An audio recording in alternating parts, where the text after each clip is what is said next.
Hey guys, welcome back to the channel. I hope you all are doing good and preparing well for your examination, though the dates are uncertain, but still you have to study on a regular basis. So, welcome back to this course, Class 11th NCERT Short Summary of Indian Constitution at Work.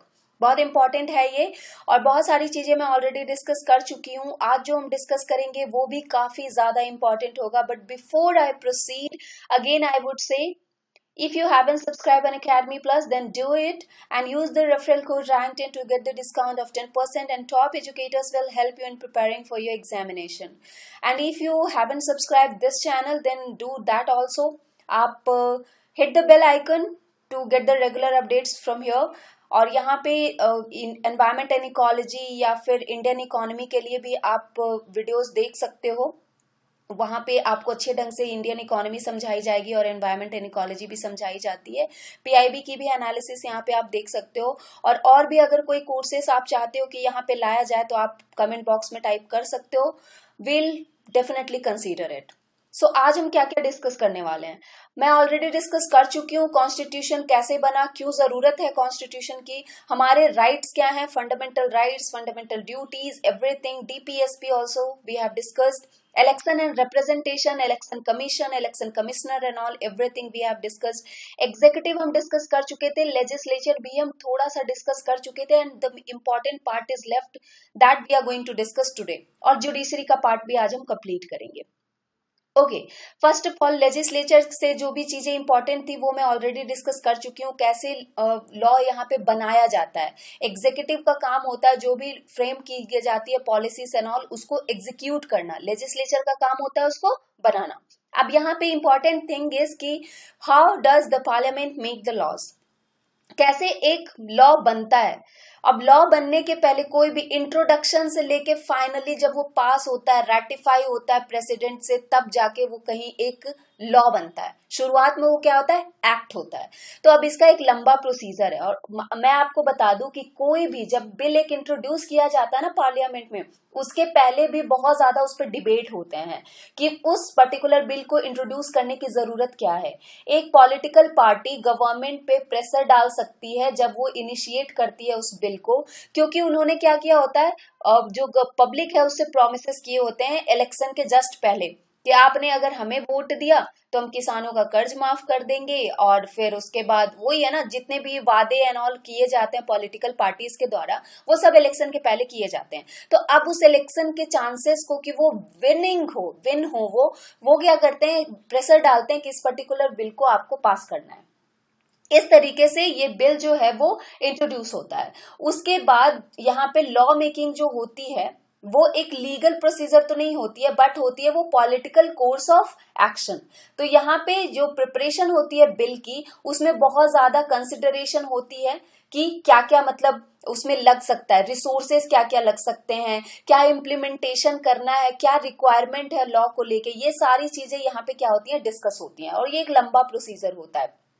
तो अब आप देखिए कि कैसे यहाँ पे जो bill है वो इंट्रोड्यूस होता है. अब यहाँ पे पीपल्स इनपुट, कुछ लोगों की तरफ से, कुछ सरकार ने सुना कि मान लिया ट्रिपल तलाक, ठीक है, उसके लिए सरकार ने सुना कि हाँ भाई ये मुद्दा चल रहा है. अब लोगों से सरकार ने सुन के कमेटी के पास वो रिपोर्ट आई, कमेटी ने वहां पे बैठक बुलाई, कमेटी ने रिपोर्ट तैयार करी, और उसके बाद यहाँ से मेन काम होता है बिल इंट्रोडक्शन का शुरू. अब यहाँ पे लार्ज पार्ट ऑफ डिस्कशन जो होता है वो किसके द्वारा होता है, कमेटी के द्वारा ही होता है. यहाँ पे जो रिकमेंडेशन होती है कमेटी की, वो क्या है, दोनों हाउसेस को भेजी जाती है. That is why the committee is referred to as miniature legislature. मतलब यहाँ पे जो मेन डिबेट के बाद मेन मुद्दा जो चल रहा है, मिनिएचर लेजिस्लेचर, इसीलिए इसे कहा जाता है क्योंकि यहाँ पे मेन काम यही कर रहे हैं. उसके बाद क्या होता है, सेकेंड स्टेज होता है लॉ मेकिंग प्रोसेस का, और थर्ड स्टेज होता है फिर फाइनल स्टेज का, जहां पे बिल को वोट किया जाता है. और फिर उसके बाद लेकिन एक और चीज आती है कि अगर वो नॉन मनी बिल है तो कैसे पास होगी, और अगर वो मनी बिल है तो कैसे पास होगी. दोनों के लिए नियम जो है वो अलग अलग हैं. अब यहाँ पे मैं आपको डिस्कस करती हूँ कैसे होता है.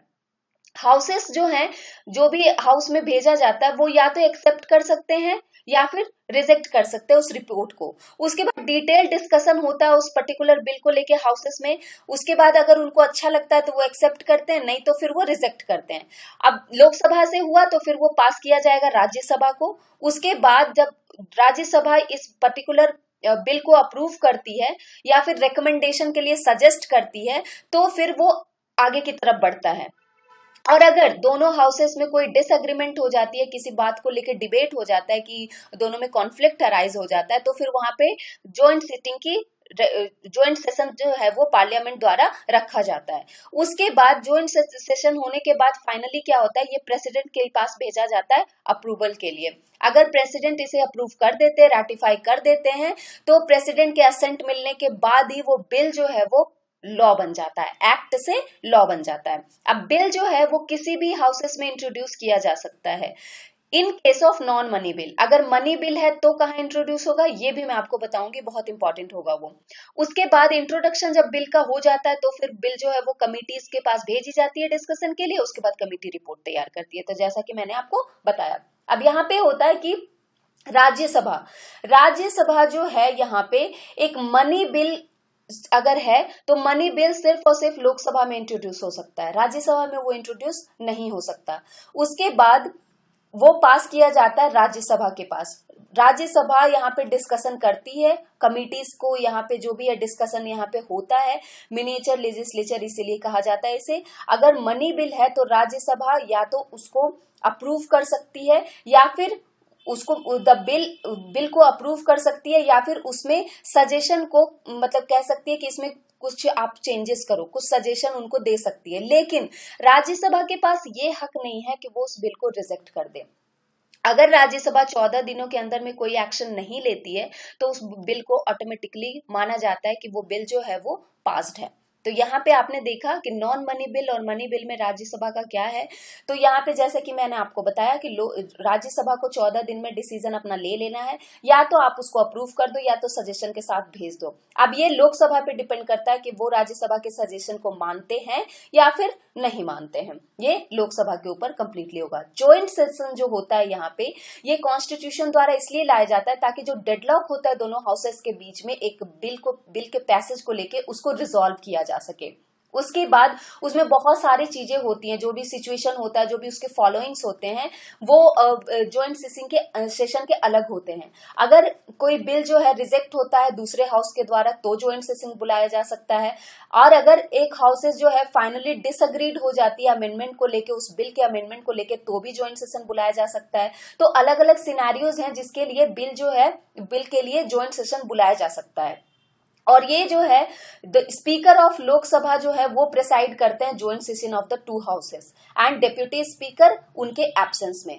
उसी तरीके से जो अगर डेप्यूटी स्पीकर भी अगर एब्सेंट होते हैं तो उसके बाद डेप्यूटी चेयरमैन ऑफ राज्यसभा जो होते हैं ज्वाइंट सेशन को वो प्रिसाइड करते हैं।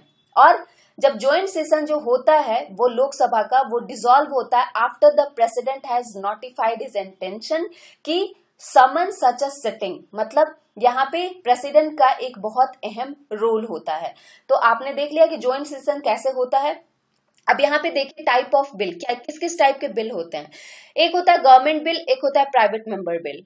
अब प्राइवेट मेंबर में बिल क्या होता है, जो एक प्राइवेट मेंबर द्वारा इंट्रोड्यूस होता है। कोई भी मेंबर जो मिनिस्टर नहीं है उसको कहते हैं प्राइवेट मेंबर।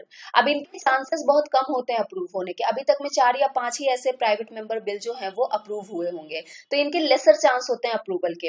गवर्नमेंट बिल जो है वो बिल होते हैं जो एक मिनिस्टर द्वारा प्रपोज्ड होते हैं, कैबिनेट मिनिस्टर या फिर मेंबर ऑफ पार्लियामेंट द्वारा ये प्रपोज्ड होते हैं, और इनके चांसेस ज्यादा होते हैं अप्रूवल के। अब यहाँ पे टाइप्स ऑफ बिल में देखोगे तो एक नॉन मनी बिल होता है, एक मनी बिल होता है। और मनी बिल जो है सिर्फ और सिर्फ लोकसभा में इंट्रोड्यूस किया जा सकता है। जैसा कि मैंने बताया राज्यसभा के पास इसके लिए बहुत ही कम उनको पावर्स दिए गए हैं। नॉन मनी बिल में 2 तरह के बिल होते हैं, एक होता है ऑर्डिनरी बिल और एक होता है कॉन्स्टिट्यूशन अमेंडमेंट बिल। ये आपको ध्यान में रखना है कि किस किस तरह के बिल होते हैं यहाँ पे। अब आप देखिए यहाँ पे पब्लिक बिल और प्राइवेट बिल में क्या होता है डिफरेंस। अगर पब्लिक बिल रिजेक्ट होता है किसी हाउस के द्वारा तो यहाँ पे ये देखा जाता है कि यहाँ पे एक्सप्रेस करता है ये कि पार्लियामेंट्री कॉन्फिडेंस जो है गवर्नमेंट को लेके वो कम है, वो बिल्कुल नेग्लेजिबल है, और वहां पे उनको रेजिग्नेशन देनी होगी। लेकिन अगर प्राइवेट मेंबर का बिल कोई रिजेक्ट होता है तो फिर ये कॉन्फिडेंस गवर्नमेंट के लिए शो नहीं करता है, वहां पे रेजिग्नेशन की जरूरत नहीं है। अब जैसे कहते हैं ना, नो कॉन्फिडेंस मोशन जब पास होता है तो गवर्नमेंट को रिजाइन करना पड़ता है, वही है। इंट्रोडक्शन इनका जो है वो 7 दिनों के नोटिस के, प्रायर नोटिस के बाद ही इंट्रोड्यूस इनको किया जा सकता है। लेकिन यहाँ पे इनका 1 मंथ का नोटिस इनको देना पड़ता है कि हमें कोई, अगर कोई उनको इंट्रोड्यूस करना है कोई बिल को, तो 1 महीने पहले इनको बताना पड़ेगा। It is drafted by the concern department in consultation with the law department. यहाँ पे लॉ डिपार्टमेंट की कंसल्टेशन जरूरी होती है, और यहाँ पे मेंबर की रेस्पॉन्सिबिलिटी होती है, कंसर्न मिनिस्टर की रिस्पॉन्सिबिलिटी होती है कि वो ड्राफ्ट कैसे करते हैं उस पर्टिकुलर बिल को। तो ये डिफरेंस है, छोटा सा डिफरेंस है। अब देखिए फाइनेंस बिल क्या होता है। फाइनेंस बिल अगर आप पढ़ोगे तो यहाँ पे आपको मनी बिल देखने को मिलेगा, फाइनेंशियल बिल देखने को मिलेगा, और फाइनेंशियल बिल क्लॉज सेकंड देखने को मिलेगा। अब यहाँ पे मनी बिल जो है वो आर्टिकल 110 में है, ये आर्टिकल बहुत इंपॉर्टेंट है। और ये मनी बिल वही बिल होते हैं जिसमें एक्सक्लूसिवली कुछ मैटर्स को अगर वो मतलब पूरा फुलफिल करते हैं तो ही उन्हें वो मनी बिल कहा जाता है। अब यहाँ पे 110 में जो मेंशन्ड है, आर्टिकल 110 में, उसमें फाइनेंशियल बिल में जो क्लॉज फर्स्ट होता है वो आर्टिकल 117 क्लॉज 1 में है, और फाइनेंशियल बिल सेकंड टाइप के जो होते हैं वो आर्टिकल 117 क्लॉज 3 में है। Money bill are simply a species of financial bill. तो आप ये कह सकते हो कि सारे मनी बिल तो फाइनेंशियल बिल होते हैं, लेकिन सारे फाइनेंशियल बिल जो है वो मनी बिल नहीं होते हैं। ये स्टेटमेंट बिल्कुल याद रखिएगा, ये बहुत ही इंपॉर्टेंट स्टेटमेंट है। अब आप यहाँ पे ये देखिए कि राज्यसभा का मनी बिल में क्या क्या है पावर्स। तो मैंने बताया रेस्ट्रिक्टेड पावर होते हैं राज्यसभा के पास। ये या ना तो रिजेक्ट कर सकती है, ना तो अमेंड कर सकती है, बस सजेशन दे सकती है, रिकमेंडेशन दे सकती है, और उसके बाद 14 दिनों के भीतर इनको वो डिसीजन लेके लोकसभा के पास भेज देना होता है, या तो वो रिकमेंडेशन के साथ या तो उसके बजाय। अगर ऐसा वो नहीं करते हैं तो उसके बाद ये माना जाता है कि बिल जो है वो पास्ड है राज्यसभा से। राज्यसभा अगर 14 दिन के भीतर नहीं अगर इसको करती है, वापस नहीं भेजती है तो, और उसके बाद both the powers have equal powers with regard to ordinary bill. Ordinary bill को लेके दोनों जो सभाज हैं, लोकसभा और राज्यसभा, उनके पास इक्वल पावर है, लेकिन मनी बिल में लोकसभा के पास ज्यादा पावर है राज्यसभा के मुकाबले। ये समझ में आ गया आपको। अब ऑर्डिनरी बिल और मनी बिल में क्या डिफरेंस है, तो सबसे पहले इंट्रोडक्शन की बात आती है। तो ये इंट्रोड्यूस किया जा सकता है ऑर्डिनरी बिल लोकसभा में या राज्यसभा में, किसी भी मिनिस्टर के द्वारा या फिर प्राइवेट मेंबर के द्वारा। लेकिन मनी बिल सिर्फ लोकसभा में इंट्रोड्यूस होता है, उसके बाद ये प्राइवेट मेंबर द्वारा भी हो सकता है, लेकिन ये अगर मनी बिल है वो तो सिर्फ और सिर्फ मिनिस्टर द्वारा होगा, प्राइवेट मिनिस्टर के द्वारा नहीं होगा। उसके बाद यहाँ पे जो रिकमेंडेशन है प्रेसिडेंट की वो जरूरी नहीं होती है किसी ऑर्डिनरी बिल के लिए, लेकिन यहाँ पे मनी बिल के लिए प्रेसिडेंट की रिकमेंडेशन बहुत ज्यादा जरूरी होती है। और यहाँ पे ऑर्डिनरी बिल में राज्यसभा को भी पावर्स हैं कि वो अमेंड कर सकती है, रिजेक्ट भी कर सकती है, लेकिन यहाँ पे अगर मनी बिल है तो वो सिर्फ रिकमेंडेशन दे सकती है, उसको रिजेक्ट नहीं कर सकती, और 14 दिनों के भीतर ही उनको डिसीजन ले लेना है कि क्या करना है। ओके, ये डिफरेंस है। उसके बाद आगे देखिए, और it can be detained by Rajya Sabha for a maximum period of 6 month. 6 महीने के लिए डिटेन कर सकती है राज्यसभा इसको, लेकिन मनी बिल के लिए सिर्फ 14 दिन, जैसा कि मैंने बताया। प्रेसिडेंट का असेंट जो होता है वो दोनों हाउसेस के जो पास होने के बाद ही प्रेसिडेंट के पास भेजा जाता है। यहाँ पे क्या है, it is sent for the president assent even if it approve by only by Lok Sabha. अगर राज्यसभा इसको 14 दिन के भीतर नहीं भी पास करती है ना, तो भी वो राज्यसभा से पास माना जाता है, क्योंकि यहाँ पे ज्वाइंट सिटिंग का कोई प्रोविजन नहीं है। लेकिन अगर यहाँ पे वो पास नहीं करते हैं, दोनों हाउसेस के बीच में कुछ डेडलॉक अराइज होते हैं, तो ज्वाइंट सिटिंग जो होता है वो समन्ड होता है प्रेसिडेंट के द्वारा। प्रेसिडेंट उसको जो है वो दोनों हाउसेस के लोगों को बुला के और उसके बाद उनकी ज्वाइंट सिटिंग रखते हैं। तो ये है आपका डिफरेंस। उसके बाद आगे देखिए कि अगर लोकसभा में इसका डिफीट होता है तो फिर ये माना जाता है कि यहाँ पे नो कॉन्फिडेंस मोशन है गवर्नमेंट को लेके, और फिर रेजिग्नेशन देना होता है गवर्नमेंट को। लेकिन अगर लोकसभा में यहाँ पे इसका मनी बिल का होता है तो यहाँ पे रेजिग्नेशन गवर्नमेंट को नहीं देना होता है। It can be rejected, approve और return for reconsideration for the president. मतलब यहाँ पे बाय द प्रेसिडेंट, मतलब प्रेसिडेंट इसको रिजेक्ट कर सकते हैं, अप्रूव कर सकते हैं या रिटर्न कर सकते हैं।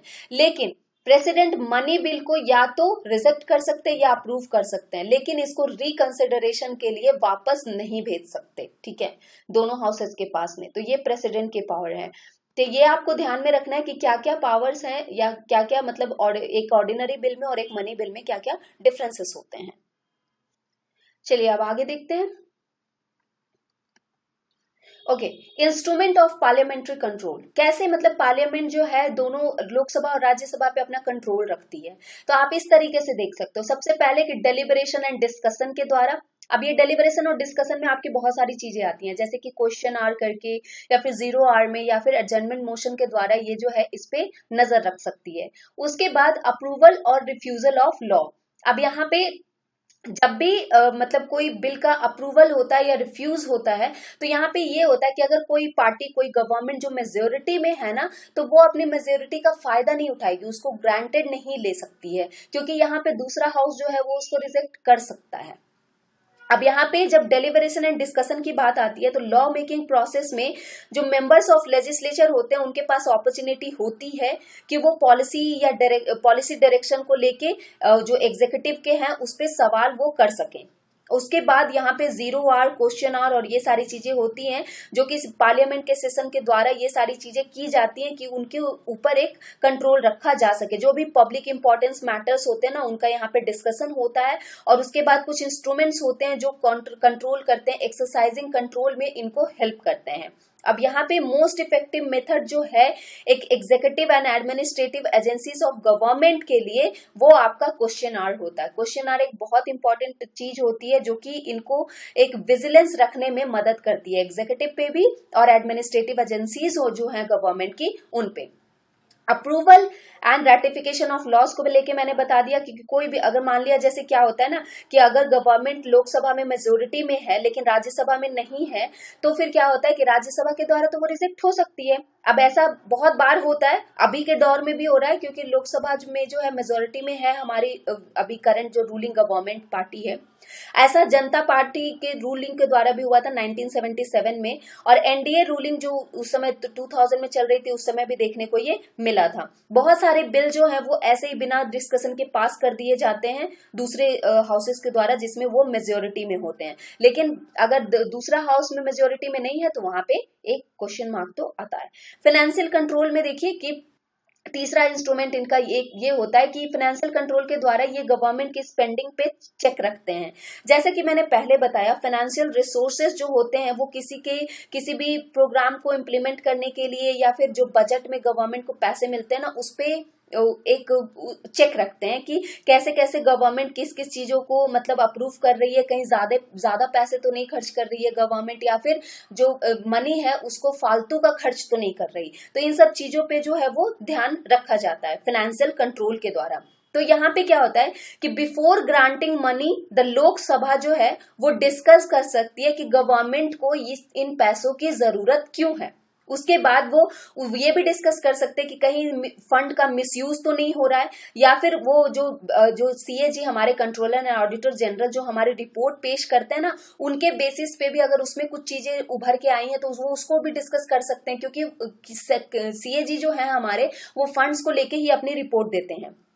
इस तरीके से जो है इन पे चेक रखा जाता है। उसके बाद no confidence motion, most powerful weapon जो है जो कि पार्लियामेंट को इनेबल करता है कि वो इंश्योर करे एग्जीक्यूटिव अकाउंटेबिलिटी पे गवर्नमेंट की, तो वो है आपका नो कॉन्फिडेंस मोशन। जब तक गवर्नमेंट के पास सपोर्ट है इसकी पार्टी का और कोलिजन ऑफ पार्टीज का, तब तक ही वो मेजोरिटी में रहती है लोकसभा के। पावर होता है हाउस के पास कि वो डिसमिस कर सकती है गवर्नमेंट को नो कॉन्फिडेंस मोशन के द्वारा। तो इस तरीके से नो कॉन्फिडेंस मोशन एक बहुत ही इंपॉर्टेंट वेपन होता है किसी भी पार्टी के मतलब यहाँ पे एक पार्लियामेंट के पास, ताकि वो इंश्योर कर सके एग्जीक्यूटिव अकाउंटेबिलिटी को। उसके बाद होता है नो कॉन्फिडेंस मोशन, जब पास हो जाता है ना तो गवर्नमेंट को क्या होता है वहां पे रेजिग्नेशन देना पड़ता है। तो इस तरीके से एक चेक एंड बैलेंस जो है वो यहाँ पे रखा जाता है। अब नेक्स्ट चीज है कैसे, how does parliament regulate itself, कैसे ये रेगुलेट करती है अपने आप को, तो एंटी डिफेक्शन लॉ के द्वारा। अब आप इस एंटी डिफेक्शन लॉ को समझिए कि ये क्या होता है। क्यों जरूरत है इसकी। तो एक केस स्टडी में ये बताया जाता है, एक बहुत इंपॉर्टेंट एग्जांपल हमेशा आपको देखने को मिलेगा कि जो एक हरियाणा के एमएलए थे जिनका नाम गयालाल था, तो 1967 में ये बहुत जगह गए भी थे। मतलब फॉर एग्जाम्पल मैं बस ऐसे बता रही हूँ, इनका नाम गयालाल था और इन्होंने बहुत जगह अपने आप को भेजा भी था। उन्होंने अपनी पॉलिटिकल पार्टी को एक दिन में 3 जगह चेंज किया था, 3 पॉलिटिकल पार्टी को उन्होंने चेंज किया था कि जहां पे उनको पॉलिटिकल प्रिविलेज मिल रहा था या बेनिफिट मिल रहा था, उस हिसाब से उन्होंने एक ही दिन में 3 पॉलिटिकल पार्टी को चेंज कर लिया। तो यहाँ पे ये देखना कि किस तरीके से गवर्नमेंट पे एक चेक एंड बैलेंस रखा जा सके और उसके बाद किस तरीके से गवर्नमेंट को स्टेबलाइज की जा सके, इंडियन पॉलिटिक्स को स्टेबलाइज किया जा सके और एक पॉलिटिकल जो डिफीट होता है उसको प्रिवेंट करने के लिए इसकी जरूरत पड़ी थी एंटी डिफेक्शन लॉ की। 1980 राजीव गांधी गवर्नमेंट के द्वारा, वो राजीव गांधी मेन इनिशिएटर थे इस एंटी डिफेक्शन के लॉ के मतलब इनिशिएट करने के लिए। 1985 में 52nd अमेंडमेंट एक्ट द्वारा इसको जो है वो इंसर्ट किया गया था 10th schedule of the constitution में। ठीक है, ये ध्यान में रखिएगा। और उसके बाद ये भी ध्यान में रखिएगा कि ये जो एंटी डिफेक्शन लॉ है ये बोथ द हाउसेस के लिए एप्लीकेबल होता है, इवन स्टेट असेंबलीज के लिए भी ये मतलब एप्लीकेबल होता है। अब यहाँ पे कौन एंटी डिफेक्शन लॉ को की जो है चीज वो रेज कर सकता है, उठा सकता है इस मुद्दे को, तो कोई भी member, by any member it can be raised. और उसके बाद जब वो मेंबर उस चीज को रेज करते हैं तो फिर उसके बाद वो जाता है चेयरमैन के पास या स्पीकर के पास। राज्यसभा अगर है तो चेयरमैन के पास और लोकसभा है तो स्पीकर के पास। और जो भी ये राज्यसभा के चेयरमैन या लोकसभा के स्पीकर डिसीजन लेते हैं वो फाइनल होता है, बाइंडिंग होता है। अब एक सवाल यहाँ पे और उठता है, क्या ये एंटी डिफेक्शन लॉ में जो चेयरमैन और स्पीकर डिसीजन लेते हैं जो बाइंडिंग होता है, क्या जुडिशियल रिव्यू उस पे है, उसका कुछ तर्क है कॉन्स्टिट्यूशन में? तो यस, यहाँ पे इनके जो जजमेंट है उस पे जुडिशियल रिव्यू की जो पिटिशन है वो फाइल की जा सकती है। उसमें कोई भी दो राय नहीं है कि हो सकता है स्पीकर या फिर चेयरमैन गलत डिसीजन ले सकते हैं, राइट। तो ये था आपका एंटी डिफेक्शन लॉ। अब आप समझ गए होंगे कि एंटी डिफेक्शन लॉ जो है वो मॉडिफाई किया गया था 91st अमेंडमेंट एक्ट के द्वारा। 1985 52nd अमेंडमेंट एक्ट के द्वारा इसको कॉन्स्टिट्यूशन में 10th शेड्यूल में शामिल किया गया था। अब यहाँ पे ये किस तरीके से काम करता है कि मेंबर अगर एब्सेंट है किसी भी हाउस में और जब वो पार्टी के लीडर्स उनको बोला जाता है कि आपको प्रेजेंट रहना है वोटिंग के लिए या इंस्ट्रक्शन उनको दिए जाते हैं और वो उस चीज को फॉलो नहीं करते हैं तो उनको डिफेक्टेड माना जाता है। अब आगे पढ़ते हैं हम इंपॉर्टेंट चैप्टर जुडिशरी। जुडिशरी एक बहुत इंपॉर्टेंट चैप्टर है क्योंकि यहाँ पे आपको बहुत सारे क्वेश्चन जो है वो डायरेक्टली देखने को मिलेंगे जुडिशरी को लेके। अब यहाँ पे आप ये देखो कि जुडिशरी अगर आप बोलते हो तो इंडिपेंडेंस ऑफ जुडिशरी को आप कैसे प्रूफ कर पाओगे कि जुडिशरी हमारी जो है वो इंडिपेंडेंट एक ऑर्गन है हमारे कॉन्स्टिट्यूशन के अंदर। तो इंडिपेंडेंस ऑफ जुडिशरी की जब बात आती है तो ये जो ऑर्गन ऑफ गवर्नमेंट है जैसे कि एग्जीक्यूटिव और लेजिस्लेचर, वो जुडिशरी के कार्यकारिणी में दखल अंदाजी ना करे, पॉलिटिकल जो प्रेशर होता है वो जुडिशरी पे ना पड़े, इसीलिए जुडिशरी का इंडिपेंडेंट होना जरूरी है ताकि वो जस्टिस कर सके, अच्छे ढंग से कर सके और इसके डिसीजन में इंटरफेरेंस एग्जीक्यूटिव या लेजिस्लेचर के द्वारा ना हो, ताकि वो क्या गवर्नमेंट जो है यहाँ पे जुडिशरी जो हमारी है बिना गवर्नमेंट के प्रेशर के, बिना फियर के, बिना किसी डर के अपना जो है वो परफॉर्मेंस दे सके, अपना जो है वो जजमेंट दे सके। इस तरीके से ये जरूरी होता है। तो being a part of democratic political structure of the country, ये अकाउंटेबल होते हैं कॉन्स्टिट्यूशन के लिए क्योंकि जस्टिस करना जुडिशरी का काम है, तो प्रेशर में तो जस्टिस हो नहीं सकती ना, ये बात है। अब यहाँ पे मेजर्स क्या क्या लिए गए हैं ताकि जुडिशरी की जो इंडिपेंडेंस है वो बरकरार रहे। इंडियन कॉन्स्टिट्यूशन ने इंश्योर किया है independence of judiciary number of measures के साथ, बहुत सारे मेजर्स इसके लिए लिए गए हैं। सबसे पहला है आपका फिक्स टेन्योर ऑफ जजेस है यहाँ पे। अब यहाँ पे देखिए कि जब जजेस अपॉइंट होते हैं तो यहाँ पे ऐसा नहीं है कि कोई भी जज अपॉइंट हो जाते हैं, वहां पे एक्सपीरियंस होना चाहिए, लॉयर होना चाहिए और जो भी उनके फिक्स टेन्योर हैं वो होल्ड करते हैं ऑफिस तब तक ही जब तक वो उनका रिटायरमेंट ना हो जाए। एक्सेप्शनल केसेस में जो है जजेस वो रिमूव्ड होते हैं जो कि बहुत ही कम होता है। अदरवाइज उनका टेन्योर जो है वो सिक्योर होता है। तो सिक्योरिटी ऑफ टेन्योर जो है ना वो इंश्योर करता है जजेस के लिए कि वो बिना फियर और फेवर के अपना जो काम है वो कर सकें, बढ़िया ढंग से कर सकें। कॉन्स्टिट्यूशन प्रिस्क्राइब करता है एक बहुत ही डिफिकल्ट प्रोसीजर, अगर जजेस को रिमूव भी करना है तो वो बहुत ही डिफिकल्ट प्रोसीजर होता है, क्योंकि वहां पे प्रोवाइड की जाती है security of office to the member of judiciary. ये कॉन्स्टिट्यूशन हमारा खुद देता है। एंड दूसरी थिंग कि judiciary is not financially dependent on either of the thing, ना तो एग्जीक्यूटिव पे ना तो लेजिस्लेचर पे, जुडिशरी इन दोनों में से किसी पे भी जो है वो डिपेंडेंट नहीं है। तो अब जब डिपेंडेंट नहीं है तो फिर इनसे डर कैसा, है ना। तो यहाँ पे डिपेंडेंसी नहीं होने के कारण जो है गवर्नमेंट, जो जुडिशरी है हमारी, वो थोड़ा सा मतलब आत्मनिर्भर अपने आप को फील करती है। उसके बाद जो कॉन्स्टिट्यूशन है वो प्रोवाइड कराता है सैलरीज और अलाउंसेस टू द जजेस, और जो कि लेजिस्लेचर के अप्रूवल की यहाँ पे जरूरत इनको नहीं पड़ती अगर सैलरी एंड ऑल देनी है जुडिशरी को, जजेस को। तो इनके जो एक्शंस हैं या डिसीजंस हैं वो इम्यून होते हैं कि उनके ऊपर कोई उंगली उठाई जा सके, चाहे वो क्रिटिसिज्म किया जा सके। तो यहाँ पे ये वो पर्सनल और अनफेयर क्रिटिसिज्म से इनको जो जजेस हैं उनको इम्यून रखा जाता है। Judiciary has the power to penalize those who are found guilty. जो भी उनपे गलत होते हैं उनको मतलब सजा देने का अधिकार जुडिशरी को है। तो लेकिन उनको क्रिटिसिज्म, आप यहाँ पे अनफेयर क्रिटिसिज्म नहीं कर सकते हो, वो इसके लिए इम्यून होते हैं। फिर पार्लियामेंट का क्या, parliament can not discuss the conduct of जजेस, मतलब पार्लियामेंट भी नहीं उंगली उठा सकता है कि क्या गवर्नमेंट ने डिसीजन, जुडिशरी ने सही डिसीजन लिया है या फिर गलत डिसीजन लिया है, except when the proceeding to a removal a जज इज बीइंग कैरिड आउट। मतलब जब तक किसी भी जज के खिलाफ एक मतलब प्रोसीजर स्टार्ट नहीं हो चुका है रिमूवल का, उसके उस सेंस में तो वो कर सकते हैं, लेकिन उसके अलावा वो नहीं कर सकते हैं। This give the judiciary independence कि वो बिना फियर और बिना फेवर के, बिना क्रिटिसाइज हुए अपनी जो जजमेंट है वो दे सके, अपना काम जो है वो अच्छे ढंग से कर सके। तो वो मेजर्स हो गए कि ये चीजें जो है इंडिपेंडेंस ऑफ जुडिशरी के लिए रिस्पॉन्सिबल है। अब आगे देखिए स्ट्रक्चर ऑफ जुडिशरी।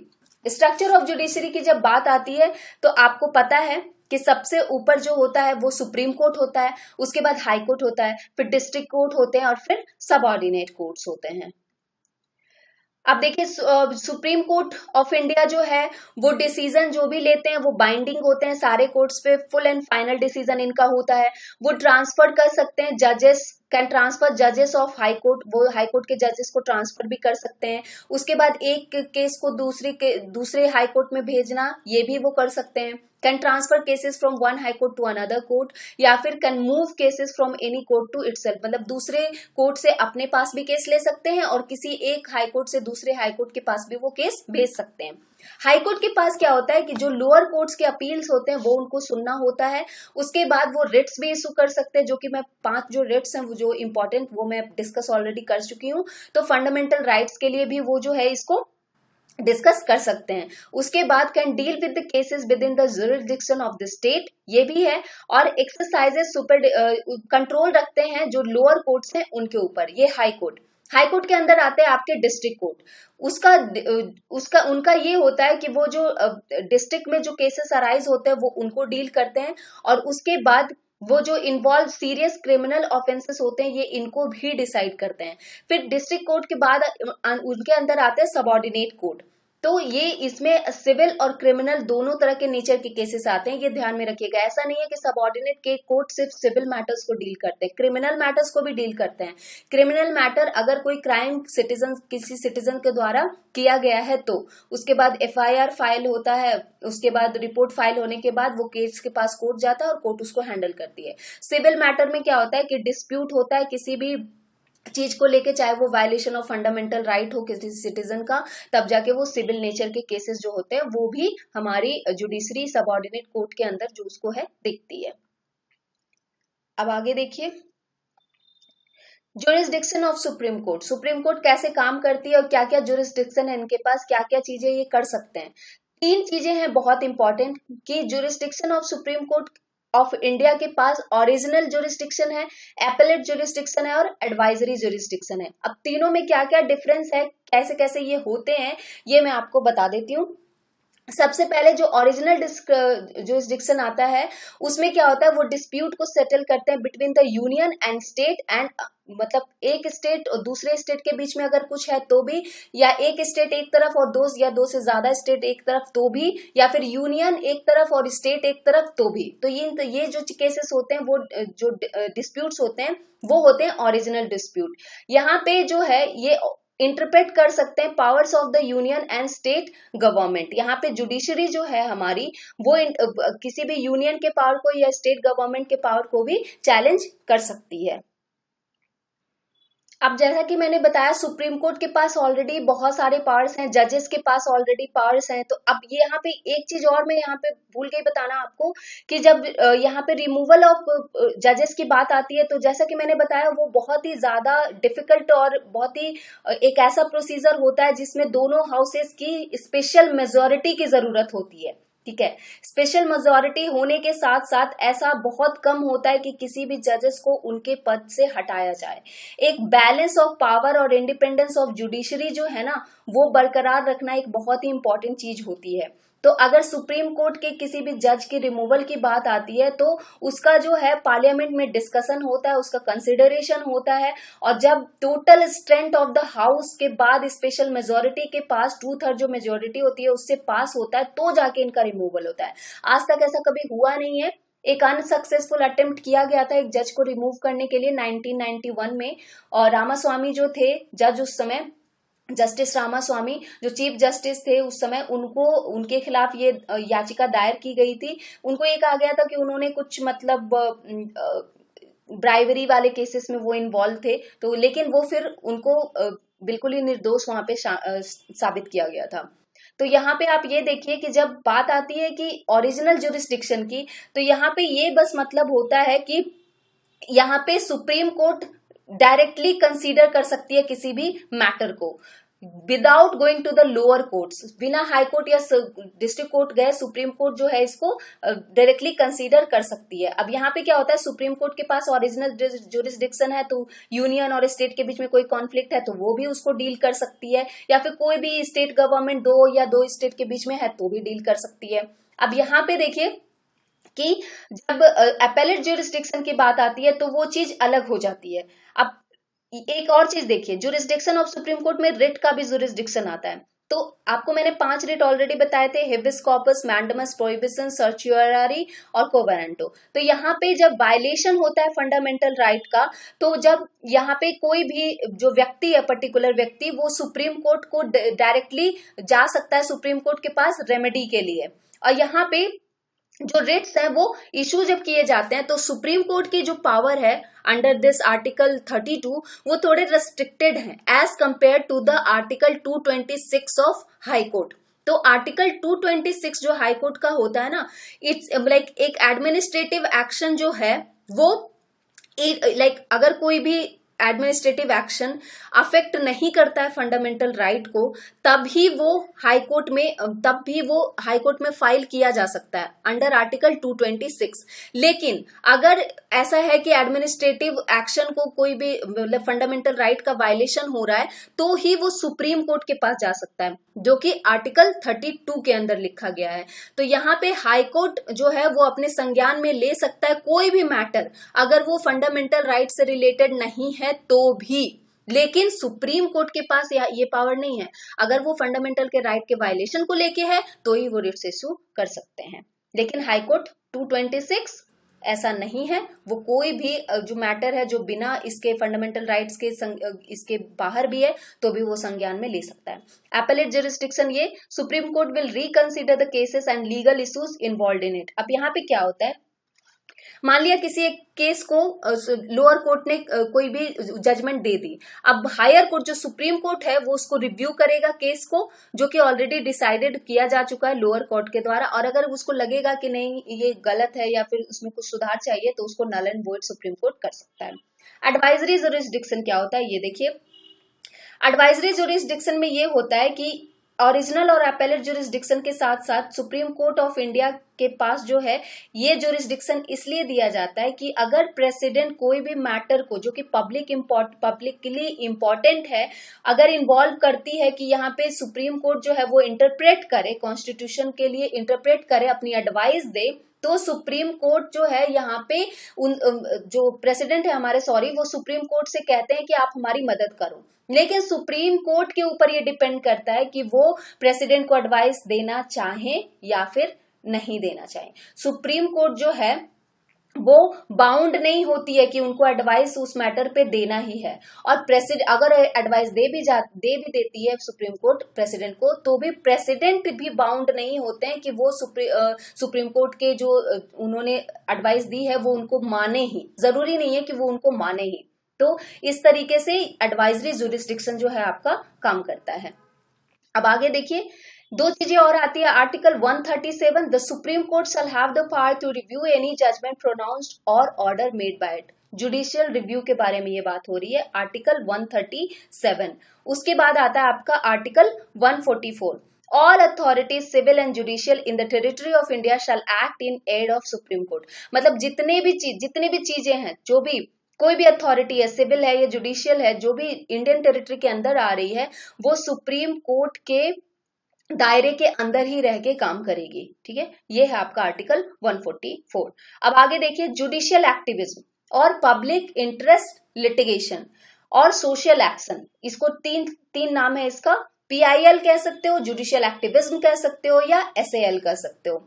अब यहाँ पे क्या होता है, सिंपल सी बात है, समझिएगा कि मान लिया कोई भी पर्सन अगर यहाँ पे जिसका जो है फंडामेंटल राइट का वायलेशन हुआ है, और अगर वो खुद कोर्ट नहीं जा सकता है, जैसे कि आपके जो हमारे ऐसे सेक्शन ऑफ द सोसाइटी जो कि अनप्रिविलेज्ड होते हैं, तो उनके बिहाफ पे कोई भी केस को फाइल कर सकता है, कोई भी फाइल कर सकता है, सुप्रीम कोर्ट के पास जा सकता है या हाई कोर्ट के पास जा सकता है। तो ये जुडिशियल एक्टिविज्म जो है मोस्ट इम्पोर्टेंट व्हीकल होता है कि किसी के भी आइडिया जो राइट्स है उसको प्रोटेक्ट किया जा सके, उसको एक्सपैंड किया जा सके।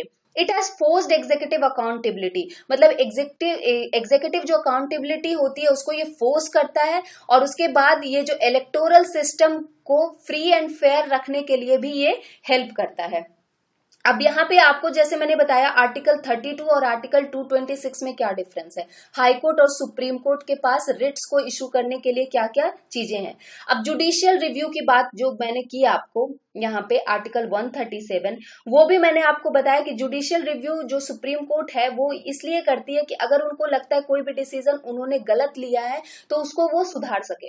लेकिन हाँ, एक इंपॉर्टेंट चीज यहाँ पे याद रखिएगा कि हमारे कॉन्स्टिट्यूशन में कहीं भी ये जुडिशियल टर्म मेंशन नहीं है, और इस तरह के क्वेश्चन पूछे जाते हैं कि क्या जुडिशियल रिव्यू का ऐसा कोई टर्म हमारे कॉन्स्टिट्यूशन में मेंशन है, तो नहीं, ऐसा कोई टर्म जो है वो हमारे कॉन्स्टिट्यूशन में मेंशन नहीं है। पब्लिक इंटरेस्ट लिटिगेशन मैंने आपको बता दिया कि किस तरीके से ये काम करता है।